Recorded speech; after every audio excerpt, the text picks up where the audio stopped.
What's up, everybody? Welcome back to the neighborhood, and thanks for spending part of your day with us today. This episode is something we call the Neighborhood Watch.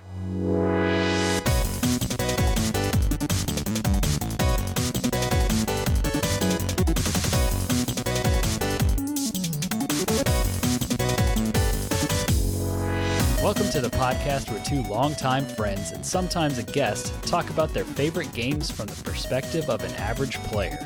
My name is Andrew Kimball. And I'm Dylan Wren, and we are your friendly neighborhood gamers.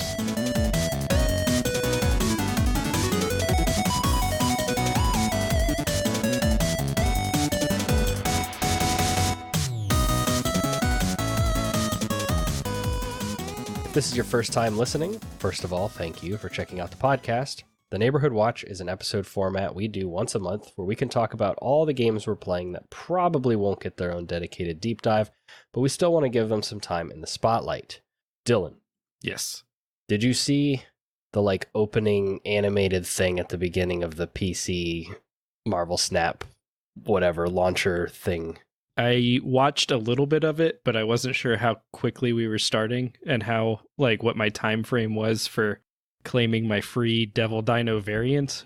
So I skipped it, figuring I could probably figure out how to rewatch it. So yeah, it was but it looked awesome. Yeah, whoever animates those, they just need to give them a Disney Plus show or something. Oh yeah. Yeah, it was impressive for sure.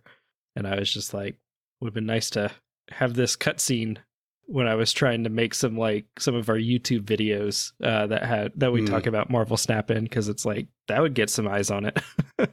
Yeah, no, I thought that was really cool. So if you're into Marvel Snap, the PC, actual dedicated PC version of it just launched today.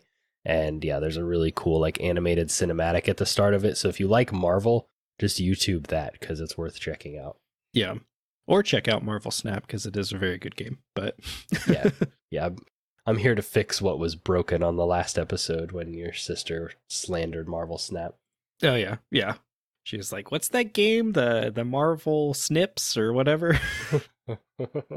So. Oh man. Well, I have a deeper, more maybe thought-provoking opening question for you before we dive into our what we've been playing this episode. If you're interested. Sure. And I have a question for you after this. Oh, snap. The question I have for you is, do you ever find yourself in a gaming slump? And if so, what do you do about it? Because that is where I find myself currently. I have bounced between so many games because none of them are really hooking me.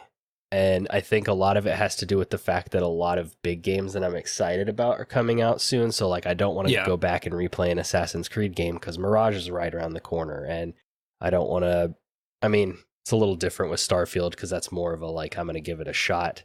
But I don't want to jump into a Dark Souls 3 or something, go back to a FromSoft game because I've got Lies of P right around the corner and potentially Lords of the Fallen if I decide to pick that up. So it's I have a lot of games I'm looking forward to and genres that I enjoy.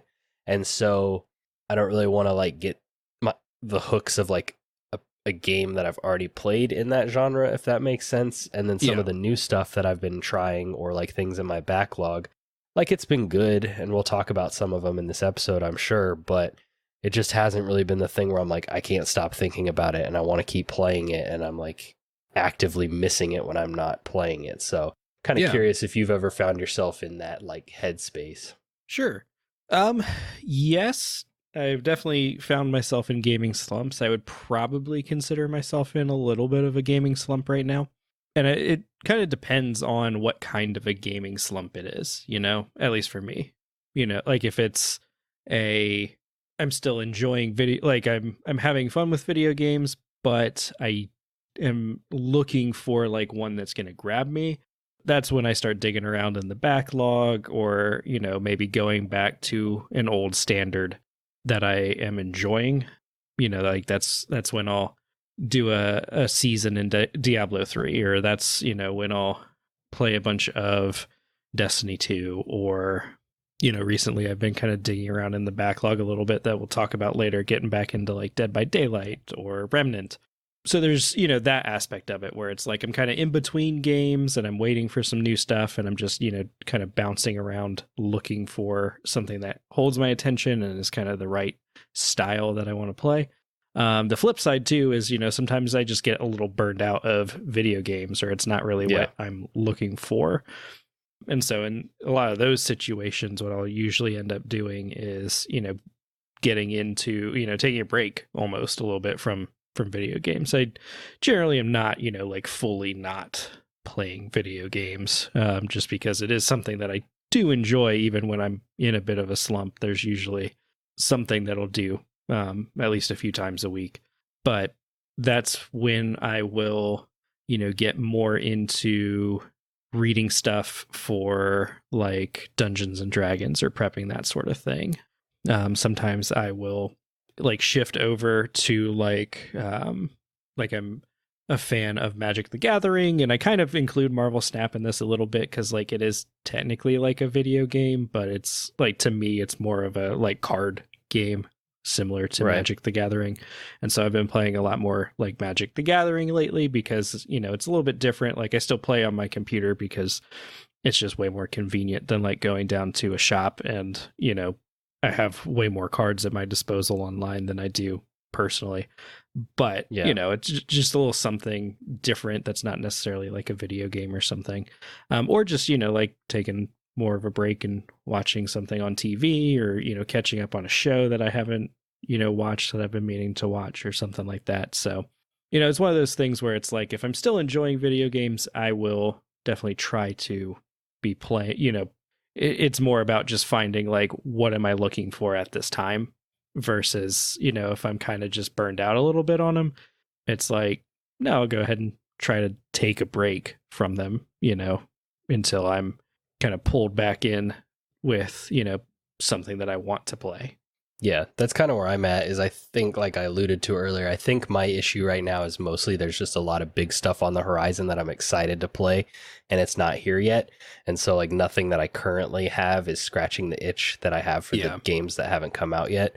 So I have found myself like watching movies and stuff recently, like you know, just something a little more passive. There are definitely some shows that I need to watch. I know Ahsoka is starting to come out, and I'm actually excited about that show, so that should be one that I might dive into. But yeah, I definitely am not like, I don't think burned out with gaming as a whole. I just feel like I'm ready for something new, and exciting and like unexplored.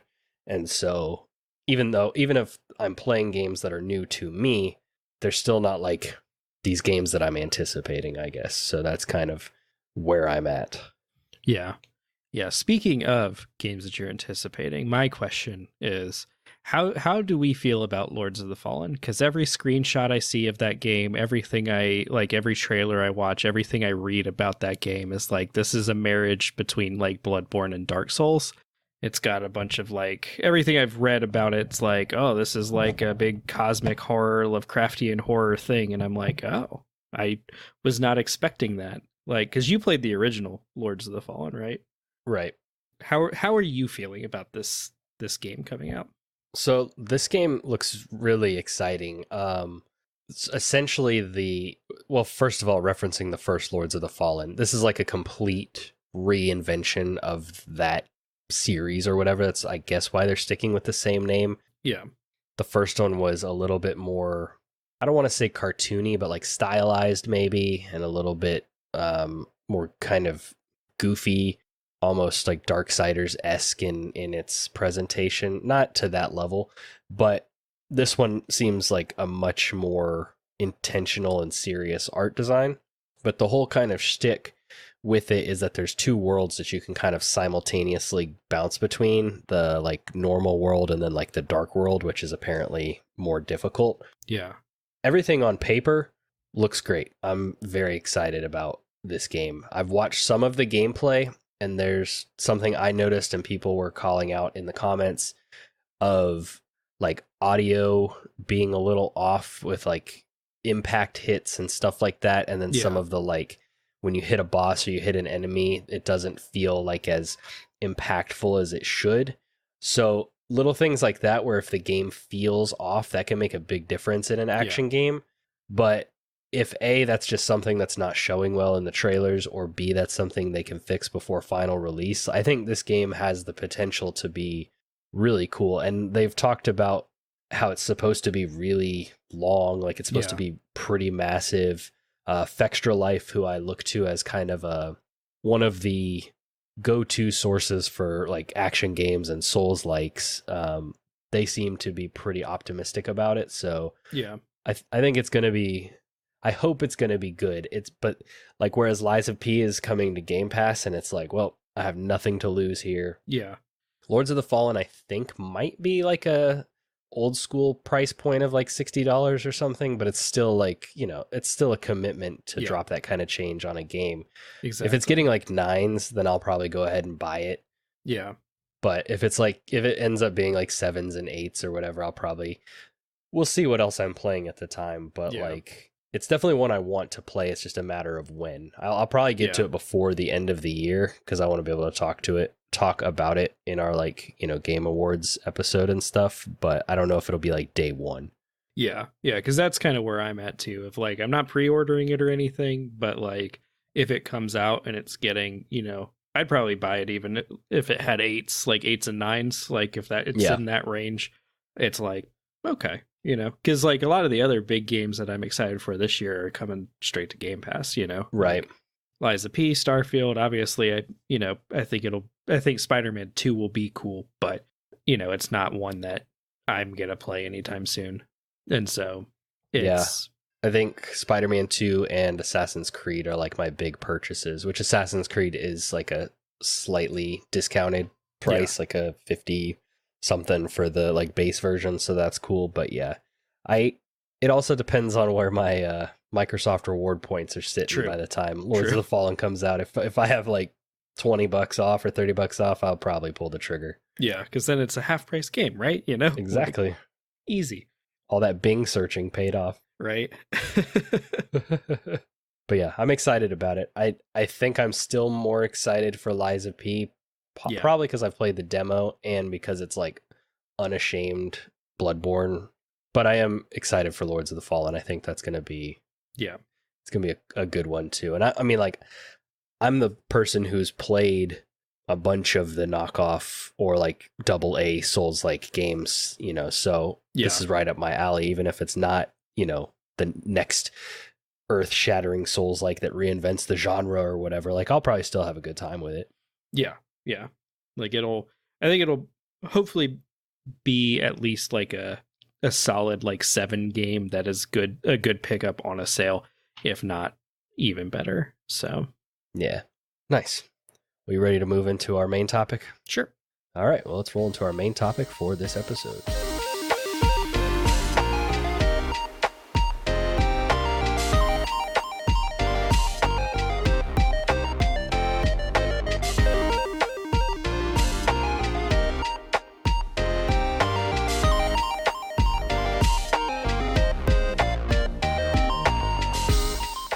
So we talked about it at the beginning, but kind of like gaming slump. Well, for me, that equals relatively long list of games I've played, some more than others, and some longer ago than others. It feels like it's been a while since we've done one of these, even though I think we're pretty much on schedule, maybe like a week off, I don't know. Yeah. But it feels longer. Yeah, it's still roughly a month, but yeah. Yeah. So like I say that referencing Mafia Definitive Edition. Like, I played that game a while back, maybe even when we were recording the last Neighborhood Watch, but I wasn't like far enough in to speak on it. But I've since beat it. Yeah. And I had a good time. I really enjoyed just the classic like Xbox 360 or maybe even earlier kind of like era gameplay. It was very simple. Yeah. They have an amazing feature in the remaster where, and maybe it was in the original game, I don't know, but in the remaster for sure, you can skip driving sections that aren't essential. Like, they're not the core to the mission, or they don't have like important conversations while you're driving or whatever. Yeah. If it's just like leave your base and drive to mission, then you can skip that. And it's streamlined the game so much and kept the story going at such a pace that like I was done with that game probably in like 10 hours, maybe less, I don't know. And it was like the perfect little palate cleanser because I played it right after finishing Final Fantasy 16, which we will have an episode on in the not so distant future. That one definitely deserves a full deep dive, but this was just like classic old school video game. Yeah. Nice. I want to play the second one. Yeah. Because I've started it on like the 360 version. I have it from like Games with Gold or something, and then just like fell off. It's pretty old. I really like the third one. I've played through that one a couple times, but the second game, they sell like the trilogy. You can buy all three games together, and then they sell, I think you can get just the second one by itself, and it was recently on sale on PlayStation, but I didn't end up pulling the trigger. But I definitely want to play like the remastered version of that one at some point just to complete the trilogy. But I'm gonna definitely pick up the like remastered version, because even though the game played like really old school and some of the like graphics and stuff were a little janky still, even in the remaster, like having that fresh polish and that more modern look to it really helped me a lot with like being immersed in the story and really feeling these characters in this like mob family. Like I haven't, I don't think, ever touched like the first two games, but I have started and played through a bit of the third game and have really enjoyed it.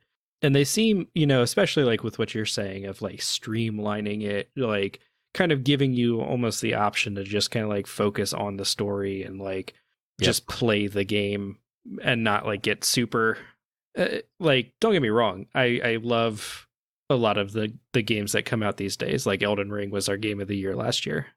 That said, I do think there's something to be said for just a game that you can play and enjoy and not have to get like, it doesn't have to be this huge, massive thing. You can kind of just like hardline the story, So. Well, and also it came from an era where like every game wanted to be GTA. And so even LA Noire suffered from this, where it's like that game did not need to be open world. The open world did not add anything to the gameplay or the story. And so being able to revisit this game and skip all the pointless open world bloat that's essentially just driving. Yeah. It really helped make the game feel a lot more cohesive. I mean, even GTA itself, I think could benefit from the like, do you want to do this pointless driving section? Like they do a much better job about having like good conversations in their, driving points where it's like, okay, well, I'm driving, but like, Michael and Franklin are like chatting or whatever. And so it's actually like kind of interesting versus, a lot of the time where it's just a go drive across the map, do a little thing, drive back across the map, Yeah, for sure. Now, when is Mafia set? Is it like the 40s, 30s? Like how 50s? It's set from 1930 to 1938. Okay. And it's, so you mentioned Mafia 3, which is interesting. Mafia 3 is all about a guy scorned by the Mafia, and he's going to take them down just like by whatever bloody means necessary. And it's really fun and it's really cool. And it's, I think, a good story with pretty repetitive gameplay, but I enjoyed the gameplay. This is like a true, you're like a taxi cab driver down on his luck, joins the mob, works his way up the ranks, like classic mob story. Yeah.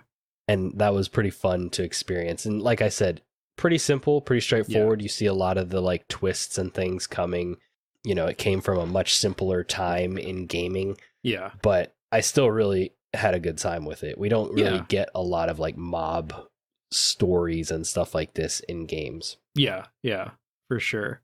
And where's it set? Is it like New York or is it, or I mean, it's set in a fictional version of Chicago. Okay. Nice. Yeah.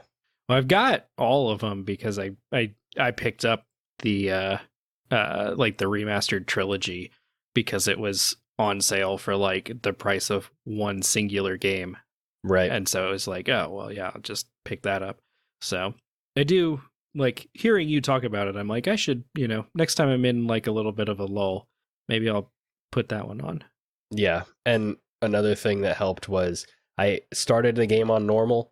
I hit a point where I was in just like a janky mission, and I dropped it to easy, and I never looked back. And I maybe died a couple times to some BS towards the end of the game, but other than that, like, it was breezy. I was just in it for the story, for the vibes. I had a great time. Yeah, nice. Well, my game that I went to when I was in a little bit of a slump was Dead by Daylight, which is completely different than... Did you pick up Nicolas Cage? I have not yet, but I also don't normally I don't normally play on the survivor side of things. I normally play on the killer side of things. Oh, he's not a killer? No. That's a huge missed opportunity. It is like to just have Nicolas Cage, the man, be a killer. Yeah, like that would be a lot of fun, I think. But I have played against Nicolas Cage so many times. Yeah, I bet. And killed Nicolas Cage so many times. But yeah, it was a smart move by them to put him in the game. Oh yeah. Yeah, it's like they've been killing it lately with like they have Nick Cage in. They've got in a few days Alien is coming to the game with Ellen Ripley, and so it's like they've been doing a good job. Like I initially got into the game because of the Stranger Things DLC that you can't get anymore unless you find like a physical copy of the game in like a GameStop or something. But it's a lot of fun. It's like the best way, it's like asymmetrical, right? And the best way I can think of describing it is like a really sort of dark version of freeze tag.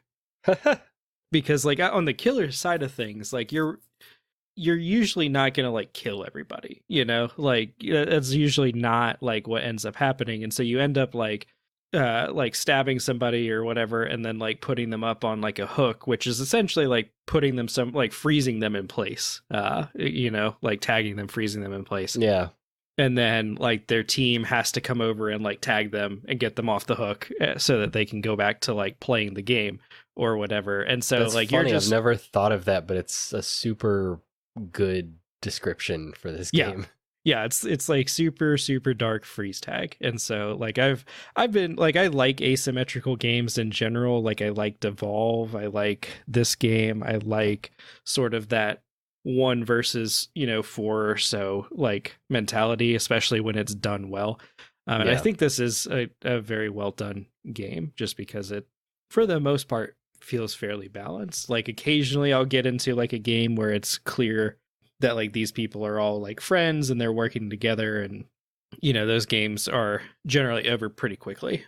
But a lot of times like it is a very fun sort of like push and pull where I'm going around trying to like freeze tag people and they're working together to like do the like 5 of the generators so that they can escape and unfreeze their friends and whatever. And so it's been a lot of fun, and there were a bunch, like since I played the game last, they've added a bunch of characters. I think the last time I had played the game was when Nemesis from Resident Evil had just come out. Yeah. And like since then they've put in like the girl from The Ring, they put in Wesker from Resident Evil, they put in like a few more just like generic, like created by them killers. Yeah. And they all kind of play in a sort of fun, unique way. Like they all have their little gimmick. And so it's been a lot of fun sort of just like getting back into it, learning the different, killers, and playing Survivor occasionally a little bit. Generally not a ton, just because I think that's more fun to play when you have like other people that who are playing it. But yeah, it's been a lot of fun to kind of just goof around in that, for lack of a better word, Yeah, it's one of those games that's like kind of that bite-sized experience that the reason that I like Call of Duty or some of those like multiplayer games where it's like you hop in, you commit for like 10 minutes, you're done. You can either play it all afternoon or you can play it for 30 minutes or whatever. Yeah. I've been looking for a game to kind of scratch that itch. I even re-downloaded Overwatch 2 recently and played a couple rounds and was like, no, this isn't scratching that itch, like, because it was free and they have like new content and stuff, and so I was like, well, let me go ahead and just just hop in and see. And like the matches I played were fun. I was on winning teams. It was satisfying, but I haven't found that game that scratches that like quick multiplayer hit itch other than Marvel Snap recently. Yeah. Well, Dead by Daylight is a Game Pass game, so if you feel like playing some competitive freeze tag, maybe give it a shot. So, but yeah, it's been a lot of fun, and it has it's definitely been one of the ones where it's the most salty I think I've ever like experienced people outside of like Halo 2 lobbies way back in the day. Yeah, and so it's definitely. Sometimes when I'm just having a really good game as like the killer, like after the game, I'll get, like the inbox full of hate mail of like, how dare you? Like you killed me in this game. Like, that's not cool. And it's like, yeah, like, the point. Isn't that the point? Like, I wasn't trying to like specifically go to you, but like you kept running into me, so I had to kill you. Like, sorry about it. So you should just reply to those people and be like, why are you mad? It's just freeze tag. Yeah, right. Exactly. Well, it's one of those things where they're stupid because like you can't swear in like an Xbox Live message. And they usually do. They call me all sorts of fun little names, which usually means that I end up reporting them and they get like a week or two ban from like being able to communicate via Xbox Live. So worth it, I guess. Yep. But it's been fun. So if you have Game Pass, check it out, I'd say. So I think it also like with Game Pass comes with some of the DLC for free. I could be wrong on that. Maybe they've just given it away as like perks on Game Pass. I've played a few rounds with you. We played like for an evening or two, and it's fun. It's definitely not like my typical go-to style of gameplay, and it's also definitely not the kind of game I can just play all afternoon on a Sunday because of the content of the game. Yeah, so it's like there is a little bit of that, but when I played it with you, and like if we were to get a couple people together, I think it would be a good time. But it's just not one that like calls to me to play solo. Of course, I don't know that I've ever really played a lot of the killers, so that might be the reason. Yeah, I think you'd probably like the killer better because it does feel like, as a solo player, that does feel better. They've also got like bots in the game now. So like you can do like previously you kind of just needed to like hop in somewhere. Now you could hop into like a custom game where you get to practice being the killer, and I get, and I can run around with some bots and do my best, so sort of thing. So definitely worth that. That alone, I think, has made it much more approachable, just because like if you've never played it before and you were just forced into like a random lobby with random people, like you were a lot of times gonna have a bad time, but now you can at least like play a couple of games in a custom game just to like get familiar with like the controls and what's going on, sort of thing, before you were forced into like a lobby. Kind of ease yourself into it. Yeah, that's a good call. Yeah. Well, what else have you been playing? I've been playing a smattering of things. Something that I played completely is the Spider-Man DLC. Like for Spider-Man, Marvel Spider-Man on PlayStation? Exactly. So when I got Miles Morales, it came with the remastered version of Spider-Man, the first one.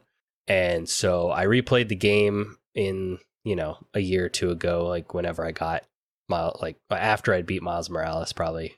But I never touched the DLC. I was like, I finished the game, that was good, I'm put it down. So while I was sick, Spider-Man is, for the most part, a game I can play with my kids around. It is rated T. There's a few swears and some darker themes, but a lot of it is laser guns and stuff like that. So they do kind of tone it, like comic bookify it a bit.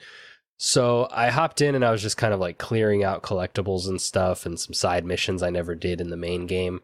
And then I was like, oh yeah, I haven't done the DLC yet on the remastered version, so I hopped into the first one. So it's a story. It's one continuous story told. It was broken up into 3 chapters that they released separately so that they could do the to be continued thing at the end of the chapter. And they're all pretty bite-sized as far as like length to beat the story, but then they all have their own side missions. Notoriously, they have the Screwball side missions, and she's like a online personality. She's a streamer. Her whole thing is that she wants Spider-Man to be on her show so that otherwise she's gonna like hurt people or whatever. And she's super annoying and obnoxious, and nobody really liked those missions, so it didn't really play well. But the main story is kind of about the mob again, which is kind of ironic after playing Mafia. Yeah. It's about Hammerhead and him like bringing the mob back to, you know, their former glory days and stuff. The first one is kind of centered around Black Cat, and the second one is kind of centered around Yuri Watanabe, and then the third one is kind of centered around Silver Sable, but all kind of trying to take down Hammerhead. Yeah. It's good. It's not great. It's like not as good as either game, like Miles or the Spider-Man base game, but it's more Spider-Man content, and it is story-wise canonical. Like I was noticing them setting up the stuff for like Miles Morales, especially like knowing how that game starts and the setup for why Peter's not in the country and stuff. Yeah. And so that was kind of cool. And it was just, you know, it was just fun to be back in it, and it was fun to familiarize myself with the game and the mechanics of the original, so that when Spider-Man 2 comes out, it'll be a lot more apparent, like what they've changed, what they've added, how they've tweaked things.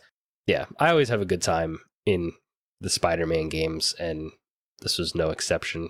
It was really, like, I think I finished all three. I didn't do all the side content, but I think I finished all three, like the stories in like 2 days, like 2 sessions. Yeah. It's not a huge commitment, so. Yeah. Yeah, every time that you talk about the Spider-Man games, I'm just confronted with like, I don't know Spider-Man villains or any I don't know any of that. If it's not like Green Goblin or Doc Ock or Venom, it's like, yeah, I have no idea, because like Silver Sable, Mainline or whatever her name is, Screwball. Oh yeah, Screwball's not. Hammerhead and the mob, like what's going on? Yeah, a lot other than like Black Cat, and really other than probably Black Cat, like a lot of the DLC stuff is kind of like not as high profile. Like in the main game, you fight the Sinister Six, you know, you fight a lot of the iconic villains. Yeah. And even in Miles Morales, you know, because he has a different story, you fight villains that are a little bit lesser known. But because the first game is like set like 8 years into his career, which I thought was a really cool choice. It wasn't another origin story. Yeah. You're able to, like, it's established, you know, that he's put Rhino in prison already, and he's put like Scorpion and whoever else. So like he has a bit of his rogues gallery already. But yeah, in the DLC, they were like, who could we have in here? Yeah. How about Hammerhead? He's a guy who's got like a steel plate in his head, and he's a mobster. And it's like, all right, cool. I'm not gonna lie, little disappointed that he's not a like Shark Man. That's what I was envisioning. But, yeah, no, he's not quite that. There's no like. Is there an Aquaman? I guess there's Namor. Yeah. Yeah, you have to call him for that. I have also been playing a little bit of Spider-Man, not a ton. It was mostly just like a few nights where I didn't even do any like missions. I was just kind of like swinging around the city collecting like backpacks or like clearing little strongholds or whatever they're called. Basically doing like the Ubisoft like things on a map situation, you know. So I was doing that, having a good time. It's a good game for that, where you can kind of like just kind of swing around and check things off while like watching a YouTube video or like listening to a podcast or something, and not like be super invested in it. Like I'm sure the story's been good so far, but like what I've been playing recently has just kind of been the like turn your brain off, have fun, swing around New York situation. So yeah, for sure. Maybe we'll do an episode on that game if you ever beat it. Yeah, that's the plan. I think we've got till like October for me to beat that game. Although apparently he fights the Sinister Six, so yeah, so you got that to look forward to. Yes, but yeah, it's been it's a good game. Like I'll give PlayStation that. Make a good Spider-Man game. Yeah, I mean, Insomniac is just talk about a studio that, and maybe it helps that they're only making games for PlayStation, so they can kind of focus in on one platform. But I mean, like Spider-Man and then Miles Morales and Ratchet and Clank, and then they've got Spider-Man 2, and apparently they're working on another unannounced game, and they've got Wolverine at some point, and everything they've released has been good. Like, they haven't put out anything I don't think that people would say is like actively bad. Maybe it's not your thing. Like, I wasn't really too enticed by Ratchet and Clank, but from what I heard is it was a good game. And it's like, man, how are they putting out that much content and it's all good when some of these developers, I mean, Rockstar obviously being like the worst offender, but you know, they're kind of in a different league. But it's like some of these developers, it takes at least like 5 years or more to put a game out. But I don't know, maybe they just have had like, they just don't have a lot of the best way to say this would be maybe they have a lot of retention in like their employees, so they've just managed to stay, like, have good chemistry consistently, because that helps a lot if you're not having to like bring on new people and train them up and stuff. Yeah, like if everyone kind of knows what they're doing and what they're working on and what, like, and how to work like as a unit, you know.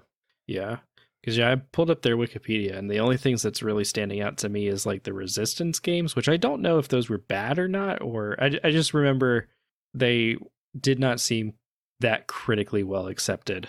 Yeah, during like the PlayStation 3 era, but I don't know if they're like bad games, you know? And that's like, I don't even know if it's possible to go back and play those games at this point. I think some of them are on the knockoff Game Pass that PlayStation has. Gotcha. Yeah, I wasn't sure if they had made them like backwards compatible. I'm trying to remember what Fuse was. Is Fuse? Never mind. That's not what I thought it was. It's a third-person shooter. I thought it was the driving game where like you could make things. Like, I think that's Split Second is the driving game. I was like, maybe you're talking about Blur, but yeah, all these game names. Yes. You have a few games on your list that I'm curious about that you've. I mean, I know why you've been playing. Why you played Remnant from the Ashes.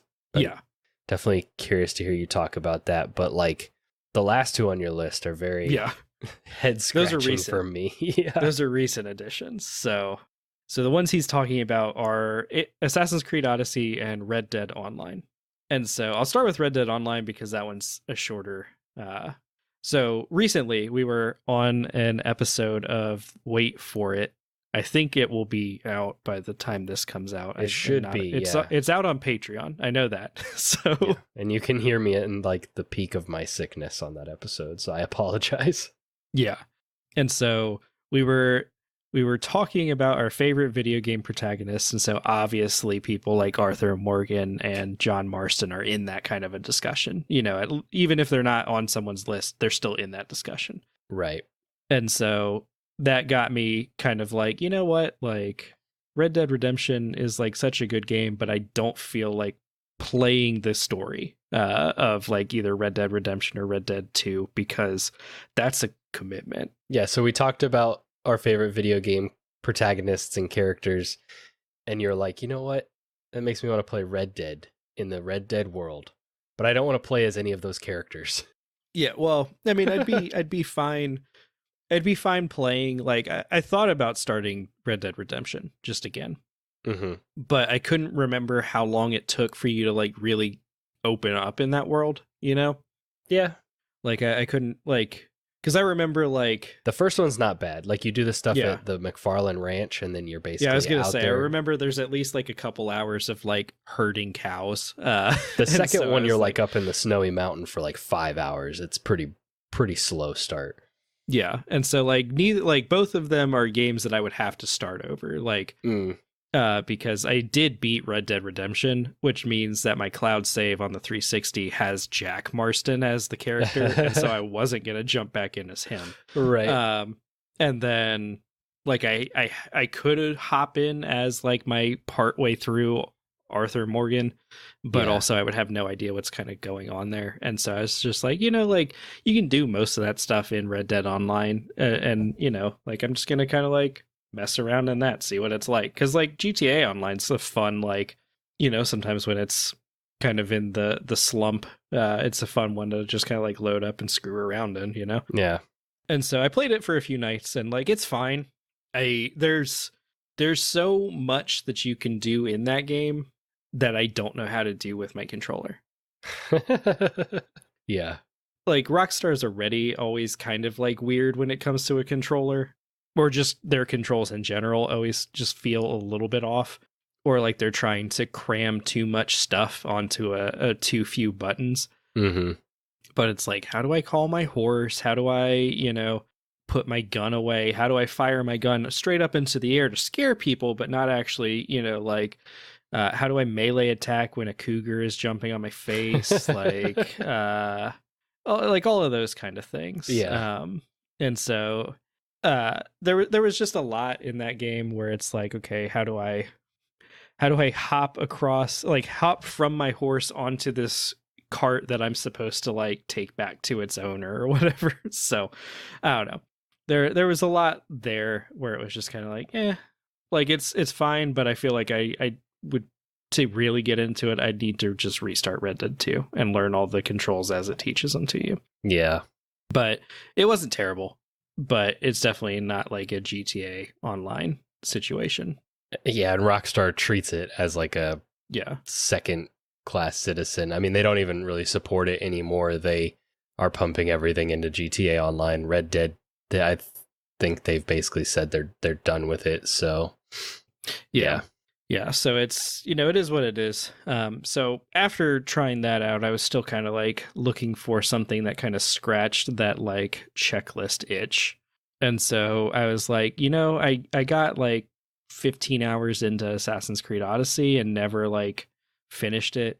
Because I decided I wanted to play an Assassin's Creed, like one of the newer ones, and I couldn't decide between Odyssey or Valhalla, both of which I would probably need to restart at this point because it's been so long since I've touched them.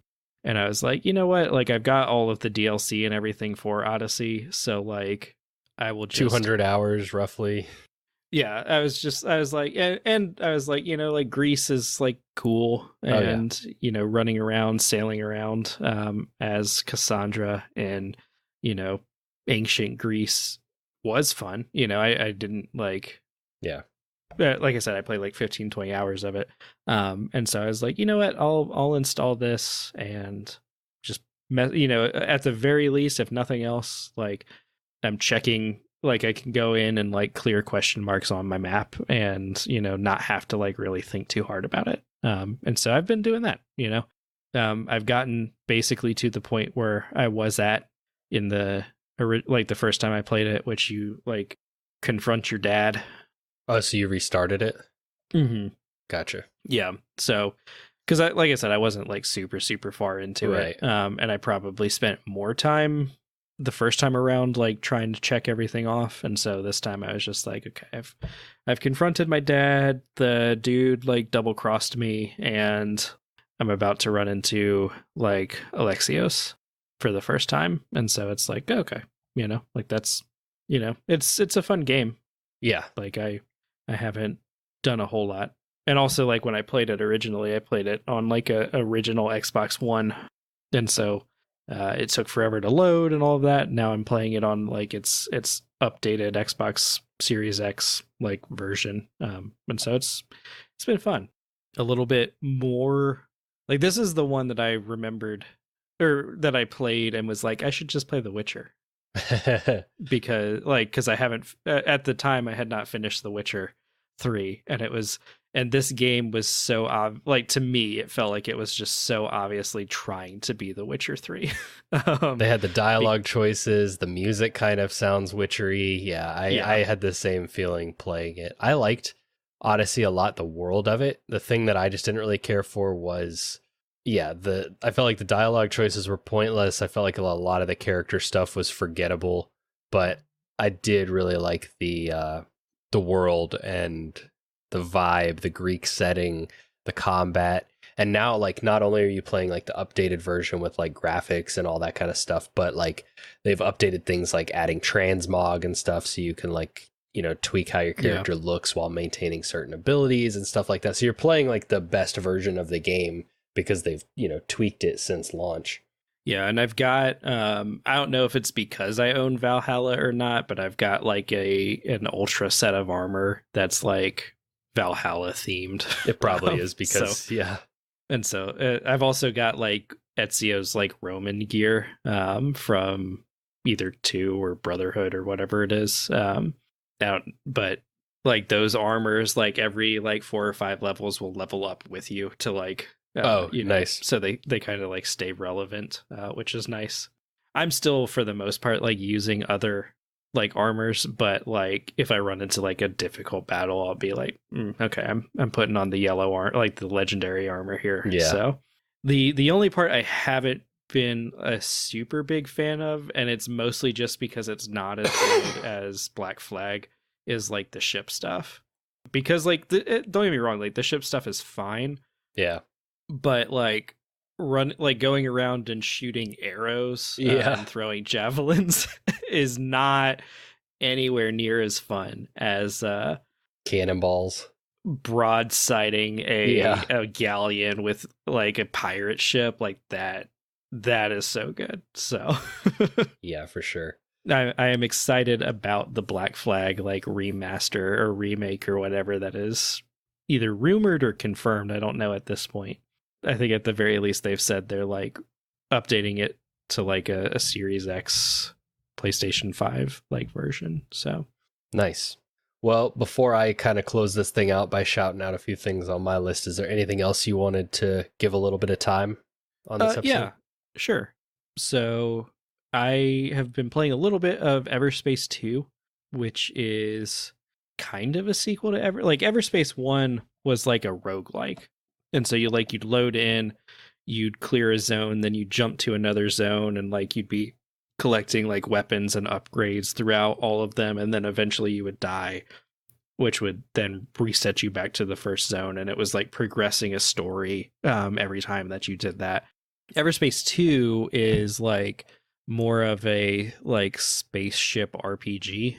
And so it's been good. It's been interesting. The controls take a little bit of getting used to, because like at least for me, because I've played like other sort of controller based like space games, it doesn't fly like most of those. It works more like a first person shooter. Like you've got your like basically you look around on right stick and you move with left stick, and so if you kind of envision yourself in like a 3D space, like you can go up and down with left bumper and left trigger.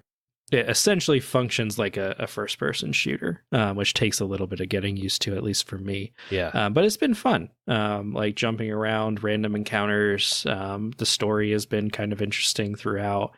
It's got like a bunch of like upgrades and tech trees and stuff that you can like be working down. I've really only flown one ship so far, but like I've gotten to a point in the game where I've seen other like where I can buy other ships. I just can't buy the one I want yet.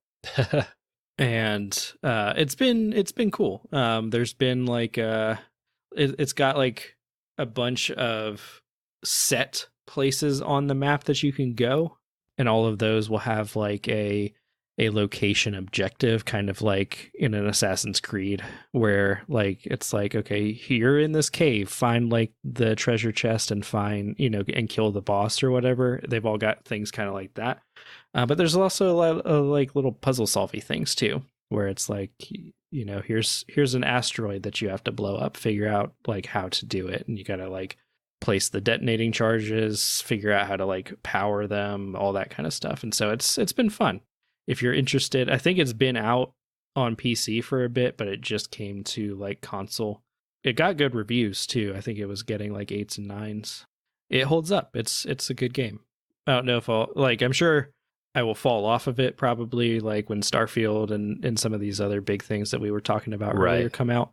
But for right now, it's been like a fun little one to just kind of like hop in and screw around in. And then, like you mentioned earlier, I've been playing Remnant from the Ashes because Remnant 2 looks really cool, but I don't know that I want to like buy it yet. Yeah. And so Remnant is a good game. Like I have fully beaten it and I fully beat the main game, which I don't know that I had previously. I think I had like fallen off. Yeah. Surprisingly, like not that far off from I kind of assumed the game was maybe longer than it was when I fell off of it, but it makes sense because it's meant to be like replayed multiple times, because how it works is like when you start, it loads you into like a zone, and like there are variations on like the bosses and dungeons that you can run into in that zone. And so in order to like fight all of the bosses, like get all of the armor and weapons, get all of the things, you have to like kind of restart the zone or replay the story. They have a couple of different ways that you can do that. You can either just like redo the story, which, you know, sets the new difficulty to your level and all that kind of stuff. Or you can do like an adventure zone or something like that, which is just like a shorter experience and just one zone, not like the entire game. But yeah, it's been fun. It's I haven't beaten the final boss of the DLC yet because it is rough. It gets very into like bullet hell, basically. Yeah. And so I'm at the point where I kind of know what to do, but it's just like the execution of it is where I'm struggling right now. But it's been a lot of fun. It's a weird one because it's kind of like on the one hand, it reminds me of like a Dark Souls where it's like a lot of your early choices don't matter, and like you can kind of like a lot of times you'll end up kind of building the same character across your multiple runs because you just like the way a certain weapon or thing feels. Right. And so I don't know if I just haven't gotten access. Like I see all of these like options for armor and weapons, but I don't feel like I've found them, and I don't know if I just haven't run through the game enough because I've only done it like the one time at this point, or if I'm doing something like maybe you have to play it at like a higher difficulty. I've just been playing it on normal, and so I don't know, because like I would love a machine gun. That would be cool, and I finally found one because it gives you one during the final boss of the DLC. And it's like, now beat the boss with this gun. The only problem is I don't have that gun upgraded, so it is not as powerful as my other guns. So, but it's like it does kind of get into that sort of Dark Souls-y From Software sort of feel where like once you kind of get the enemy attacks and like the dodge rolls and stuff down, like it feels good. It's just kind of a weirder one. I think I've seen, like from what I've seen of Remnant 2 looks like a more, like they really kind of perfected what this game was going for. Yeah. And so I am excited to eventually pick up Remnant 2 at some point down the road, either later this, like I can't just, it's one that I keep looking at and I'm like, I don't know if I want to pull the trigger on this or if I want to wait for a sale, because like I could justify either. So yeah, Remnant 2, anytime I see something on it, I'm like, man, that game looks like a lot of fun, but I just haven't pulled the trigger yet. Remnant 1 I played a little bit when it was on Game Pass, and I enjoyed it, but yeah, I haven't pulled the trigger on 2 yet because this year is so stacked, and it's like, man, this game will be on sale. It might come to Game Pass at some point. Like, yep, yeah, for sure. So for me to close this thing out, I've played a little bit of Nier Replicant. I've started it. I'm not very far at all. Now, for those of us who know absolutely nothing about Nier, is Nier Replicant the first one, the second one? Where does it fall? It is before the Nier Automata. Okay. So it's before that. Which is the one that is the main one you've played, right? Yes, that's the only one I've played. Nier Replicant is the, if I have this correct, it's the Japanese version of what we got in the States originally was like Nier Gestalt. And essentially you have a sick woman that you are trying to help. And in one version, you're her brother. And in one version, you're her father. And so this is the brother version, which I feel like the version that people in the US had been able to play before was the father version. So when this like remaster got announced, it was pretty exciting for fans. Now, is it the same game, just with dialogue changed to be like dad/brother? I have no idea. Okay. Knowing this series, probably not. Knowing this series, it's probably like meaningfully different. I don't know. Yeah. I've only ever played Nier Automata. This game is definitely before that, and it's cool to see a lot of the like stuff from Automata in this game as like it was referenced, and now this is like the thing they were referencing, so that's been kind of cool. But it also definitely feels like an older game as far as like structure and like the world and what it looks like and all that, which isn't bad. But it is a lot of like run here, do this thing real quick, then run back, like a lot of kind of fetch quest structure. And the combat, this game was not made by Platinum like Automata was. So the combat is fine. It's been good so far. They do a unique thing. You have like this magic book that follows you around, and the magic book can like shoot. You can basically use it to cast like different magical attacks and stuff. And so the way that you kind of blend that in with like swinging your staff or your sword or whatever you're using is pretty cool. But I'm really pretty early on in it. I haven't really got to the point where it's like, oh, I'm starting to see the genius in all of this. Like right now it's like, I will run across the map to get your herbs to bring them back to you so that we can progress the plot. Like it has been pretty fetch questy early on. So it was a little tedious, but I am excited to progress because the main kind of side character that you see on all the cover art and everything that's like in her underwear or whatever, I've only met her once and she's not part of my like party yet. So I haven't, apparently, you know, she's a fan favorite character and I haven't seen why yet. So there's definitely a lot to the game that I haven't seen. So my impressions are still very early on. Yeah. The other game I've played that I'm also very early on in, I didn't realize I was that early on until what felt like 5 hours in or something. Like I played an entire evening and then a good chunk of like the next day, and then finally saw like the title come on the screen. Is Kingdom Come Deliverance, which is just the coolest / weirdest experiment of a game, it feels like, because you can tell that this was a game that the developers were very passionate about and wanted to make a certain way. And it kind of in some ways feels like a Bethesda game in the sense that it's like first person and you're swinging a sword and whatever, but it's also just got like systems, lots of systems. Like you have to eat food, and then the food will like rot in your bag if you keep it in there too long. And like if you're wearing certain kinds of clothes, people will like view you differently, and like you can talk to them. Like a sim. Yeah, it's got a lot of like simmy stuff to it, and like sword fighting is very directional based. Like you hold the stick one way and swing, and you're going to swing that way. So if they start blocking that way a lot, you swing the other way. But also the main thing about this game is you are Henry, the dude. You're not Dragonborn, you're not the hero, you're not anything really special. You're just this guy who kind of sucks. Like if you actually walked up to a knight and they tried to fight you, they would one-shot you. So it's just a really kind of unique take on medieval video games, because so many games are like, you're the hero, you're all powerful, you can do whatever you want, you can cast magic, you can, you know, you have all these powers, you are the guy.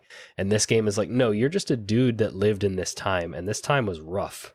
Yeah. And that's the game. And so I've had a lot of fun with it. There's also some definite like pain points and, you know, things that maybe aren't explained very well. The inventory and menus and stuff, they went for their style maybe over like readability. And so but it kind of feels to me like I'm getting a similar feeling, not to the same like extent, but like a similar feeling that I did when I first played The Witcher 2 of like, there's something special about this game. And it's coming from the fact that this game doesn't feel quite like all the other games I've played. Like there's something unique and maybe janky and whatever about it, but like you can feel the passion and you can tell that they were going for something specific. Yeah. And I think that Kingdom Come has that. And I like, it's one of those games where if people that have played it and have stuck with it, like will evangelize it. Like my brother beat it and he talks about it a lot, and there's some people like on YouTube and stuff that, you know, like they talk about how special this game is, but it's one of those games where you have to kind of put in the work to get, you your momentum going, you know? And I feel like I finally got to where the game is like opening up a little bit, and it took me probably like 5 to 7 hours. Yeah. But it's also just like really interesting to be in this setting, and like they've set up the politics and the world really well. And so, you know, you're this kind of punk guy that just wants to sleep all day and drink all night and learn how to swing a sword because you think it's cool. And your dad's like, you need to do more with your life. And then all of a sudden your village gets raided and like everybody's dead. Mm-hmm. And it's just like, it doesn't hold back anything when it like shows that experience. And then that's kind of what sets you on your journey.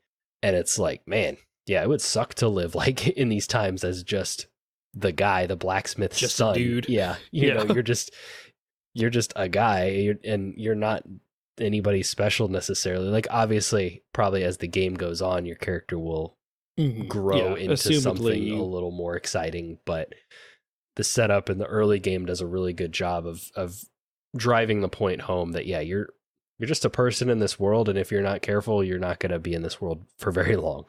Yeah. It does sound like an interesting game, but it's also one that seems like it could be very tedious if you're not prepared for what it is. Yes. Luckily, I kind of knew going into it that like that kind of stuff about it. Because, yeah, if you went into it hoping for just like a night fantasy game, yeah, you would be probably a little bit disappointed. Yeah, because it's like, it's not, is it like our real world, or is it just like generic medieval, but it's not like magic and elves and dragons and stuff, right? Yeah, I think it's in the real world. So it's set in the medieval kingdom of Bohemia, an imperial state of the Holy Roman Empire. With a focus on historically accurate content, the story takes place during a war in Bohemia in 1403 in the time of King Wenceslas IV. And it's all about, how the good king has died, and then his son has become the king, but he can't really fill his shoes, and so he's more like just interested in partying and living the good life. And so then his uncle, I think, is coming in and like trying to seize power. And so you're kind of, where you live is kind of caught in this weird, power struggle between royalty, because then there are like, there's lords and stuff, and like some of the lords are siding with one guy and some are with the other. And so it's very interesting, and it is pretty cool how it is historical, and it is just like grounded. There's no dragons, there's no elves, there's no dwarves. Like, it's just the medieval era. Yeah. Nice. So that is pretty much it for what we've been playing. We've bounced around quite a bit. We've played a lot of games. Definitely excited for what's on the horizon with some of these new releases. Armored Core is technically right around the corner. I don't know if I'll buy that one full price either, but there's just so many games coming out, and I'm excited to kind of dive into some of these big ones and talk about them. But yeah, this has been the August version of Neighborhood Watch. Dylan, do you have anything housekeeping wise that you want to say before we close this one out? If you are listening to this podcast on YouTube, you can, obviously you can help us grow, just like if you're listening to this podcast regularly, by leaving a review. 5 stars really helps kind of get us into like some of those algorithms and stuff. But on YouTube specifically, if you are one of the people that uses YouTube Music to listen to podcasts or watches videos of podcasts on YouTube, feel free to, like it, subscribe to the channel if you aren't already, leave a comment, because that helps the YouTube algorithm specifically, which, helps get us in front of more people over there. And then if you don't want to listen, like if you're listening to this podcast elsewhere, hey, we have a YouTube channel that we do post like the audio and then overlay some, just random videos of like gaming stuff, but also we have like shorter videos. Recently we did one on, like, there wasn't a whole lot of Marvel Snap talk in this episode, but There is a Marvel Snap video if you're interested in that, where Andrew talks about the best cards or his favorite cards at like every single power level or every cost or whatever. We've also got, shorter videos where we talk about, like our love for Assassin's Creed. So if talking about Assassin's Creed Odyssey today has gotten you in an Assassin's Creed mood, feel free to like check that kind of stuff out. So like I said, they're shorter. I like to think they're at least pretty okay. And so if you're interested, you like hearing from us, you want to hear more from us, check out over there. Absolutely. And you already kind of mentioned helping the podcast grow, so I won't beat on that too much, but something you can do that's not feeding an algorithm is just share our content with a friend. If you like it, if you like our videos, send it to a friend. If you like our podcast and think, you have a friend that would also enjoy it, send it to them. That helps us grow. It's probably one of the more efficient ways to help the podcast grow for sure. So we would definitely appreciate it. With all that being said, thank you all so much for listening to this episode. We will catch you on the next one.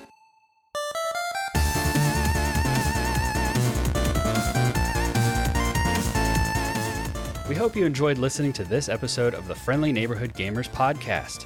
If so, we would greatly appreciate your help in growing the show and the community by giving us a 5-star rating and review on Apple Podcasts, Spotify, and any other podcasting app that allows it. We also have some great videos on our YouTube channel, including reviews, rankings, and other topics. We would really appreciate you checking it out. And if you want to keep up with everything going on in the neighborhood, follow us on Instagram and Twitter, and feel free to jump in our Discord server. We hope to see you there.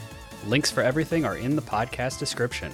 Thanks again for listening, and remember, Stay friendly, gamers.